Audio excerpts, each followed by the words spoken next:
We've all been there. You bring home a beautiful plant, set it in the perfect spot, but despite your best intentions, it just gives up. It's easy to look at a crispy fern and think, I don't have a green thumb. But that ignores what's actually happening in the pot, like roots trapped in dense dirt or suffocating in a puddle of stagnant water. Professional horticulture doesn't rely on luck or a magic touch. It runs on a proven, systematic formula known as the 7 Ps of gardening. If we stop treating plants like a guessing game and start following this strict sequential blueprint, anyone can reverse engineer a thriving indoor garden. Step 1 is procurement, getting your hands on the right materials. The rule here is to prioritize healthy, disease-resistant seeds or plants over a bargain bin price.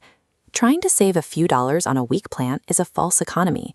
You end up spending months of labor and patient waiting, only to be rewarded with indifferent, fragile blooms. Once you have a healthy plant, step 2 is preparation of the soil.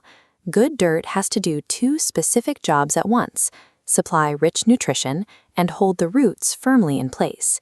This animated diagram shows the crucial mechanics of soil drainage. Blue water droplets flow down through the dark dirt and hit a bottom layer of rocks, safely guiding the excess moisture away. Without this escape route, accumulated water literally drowns the roots. Now, looking at the top of the diagram, we enrich the soil by layering in dark compost and minerals.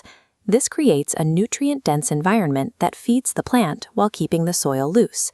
By securing a high-quality plant from the start and placing it in perfectly engineered soil, you eliminate the most common physical reasons plants fail early on. Step 3 is propagation. This is the technique of multiplying your plants, and nature gives us way more options than just planting a seed in the dirt. Vegetative propagation allows you to clone the plant without seeds. You do this by slicing cleanly through a healthy stem just below a leaf node. When you care for that fresh cut, an amazing biological response happens. The plant survives by generating new growth, pushing out a brand new network of tiny white roots directly from the old stem. Once those new roots form, we reach step 4, planting. This is the precise physical act of moving that new plant, or cutting, into its permanent home in the soil. This cross-section graphic demonstrates a technique called saddle planting. By shaping the dirt underneath the plant into a gently sloping mound, the roots drape evenly over the sides, like a saddle on a horse, giving the plant a much firmer base. Part of this planting phase is also labeling. Using a plant's 2-part Latin name, the genus and the species, ensures you know exactly what you're growing, universally, no matter what local nicknames it might have.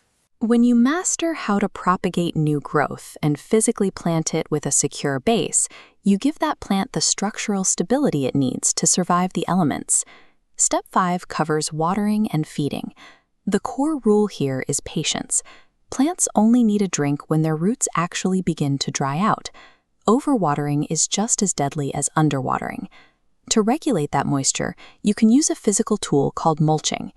By spreading a protective blanket of organic material over the soil, you trap water in and keep the roots safely cool during the hot summer months. Step 6 is pruning. It feels counterintuitive to cut pieces off a plant you're trying to grow, but carefully snipping away certain branches actually increases the plant's overall vigor. Take a look at this vector graphic of a plant stem to see how. When a branch is snipped off, the plant automatically redirects its upward flow of sap and energy away from the cut, pushing all that fuel into smaller, underdeveloped buds. Finally, step 7 is plant aftercare.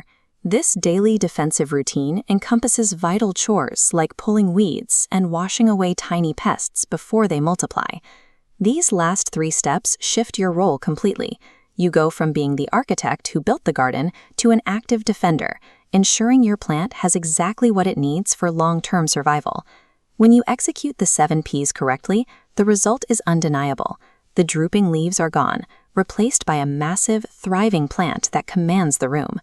It all starts with a solid foundation, procuring a healthy specimen, preparing the perfect soil, and propagating strong new roots.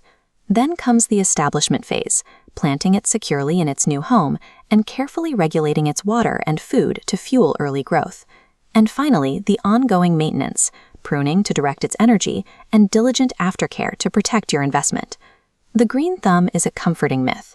Mastering any garden is simply a matter of learning the rules, taking your time and executing this proven 7-step blueprint.